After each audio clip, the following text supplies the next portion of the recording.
All right, so this next problem is going to be another example of a problem on our Module 5 assessment. What we're doing here is we are trying to find the greatest common factor between these two monomials by using prime factorization. Okay, so the first thing we're going to do, we're going to factor out the number 42.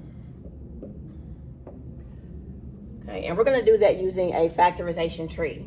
So first thing we want to do is find two numbers or factors that we can multiply to get 42. So I'm going to go ahead and start with 6 and 7. I know, 6 and 7. So 7 is a prime number. I'm going to circle that because that's prime. I can't do anything else with that, okay?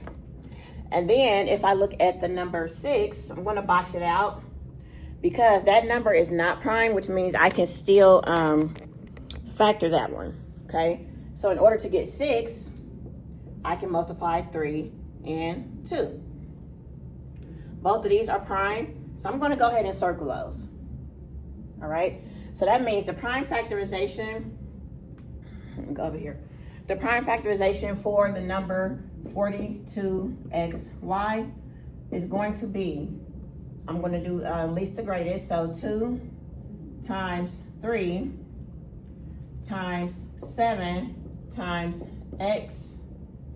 We're going to go ahead and erase this.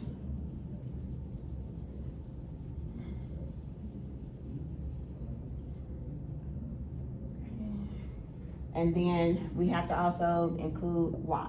So that's going to be the prime factorization written in expanded or standard form for 42xy.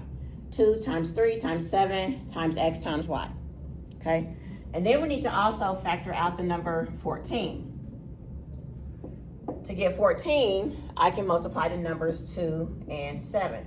Both of those are actually prime, so I don't have to factor down any further, okay?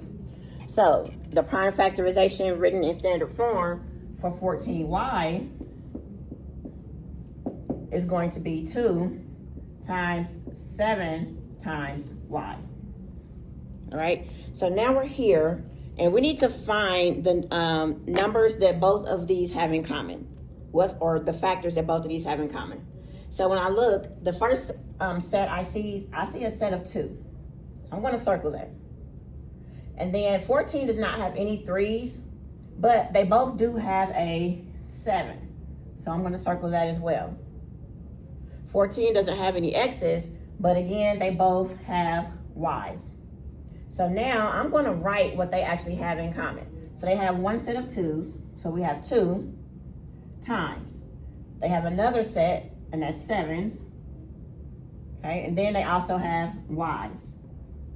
So now I have 2 times 7 times y, which gives me 14y. So their greatest common factor is going to be 14y. And that's the greatest common factor using prime factorization.